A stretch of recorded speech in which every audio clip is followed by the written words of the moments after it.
सातवें दिन का युद्ध केंद्रित न था, बल्कि कई मोर्चों पर व्याप्त था। प्रत्येक मोर्चे पर विख्यात वीरों में घमासान युद्ध हो रहा था। एक मोर्चे पर अर्जुन के विरुद्ध स्वयं भीष्म डटे हुए थे। एक स्थान पर द्रोणाचार्य और विराट राज में भीषण युद्ध हो रहा था। एक अन्य मोर्चे पर शिखंडी और अश्वत्थामा में लड़ाई हो रही थी। एक स्थान पर धृष्टद्युम्न और दुर्योधन युद्धरत थे। एक ओर नकुल और सहदेव अपने मामा शल्य पर बाण बरसा रहे थे। दूसरी ओर अवंती के दोनों राजा युधामन्यु से लड़ते दिखाई दे रहे थे। एक मोर्चे पर दुर्योधन के 4 भाइयों की अकेला भीमसेन खबर ले रहा था, तो दूसरे मोर्चे पर घटोत्कच और भगदत्त में भयानक द्वंद्व छिड़ा हुआ था। एक और मोर्चे पर अलम्बुस और सात्विकी की टक्कर थी। युधिष्ठिर का श्रतायु के साथ द्वंद्व हो रहा था, जबकि कृपाचार्य और चेकितान एक अन्य मोर्चे पर लड़ रहे थे। द्रोणाचार्य के साथ लड़ाई में विराट को हार खानी पड़ी।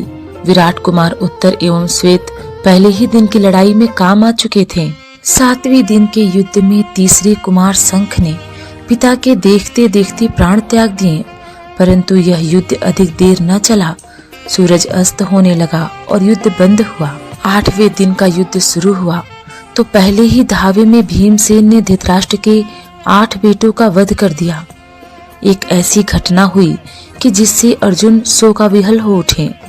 उनका लाडला साहसी और वीर बेटा इरावन, जो एक नागकन्या से पैदा हुआ था, उस दिन मारा गया। इधर भीमसेन के पुत्र घटोत्कच ने जब देखा कि इरावन मारा गया तो उसने इतनी जोर से गर्जना की जिससे सारी सेना थर्रा उठी। उसके बाद वह कौरव सेना पर टूट पड़ा और घोर प्रलय मचा। युधिष्ठिर को लगा कि घटोत्कच पर कोई आफत आई है। उन्होंने तत्काल भीमसेन को घटनास्थल पर भेज दिया। भीमसेन के आ जाने पर तो युद्ध की भयानकता और भी अधिक बढ़ गई, परंतु जल्द ही सूर्यास्त हो गया और युद्ध बंद हुआ। 9वें दिन के युद्ध में अभिमन्यु और अलम्बुस में घोर संग्राम छिड़ गया। संजय के पुत्र ने पिता की ही भांति रण कौशल का परिचय दिया। पांडवों की सेना की पितामह ने उस दिन बड़ी दुर्गति की। यहाँ तक कि अर्जुन और श्री कृष्ण दोनों को बड़ी पीड़ा हुई।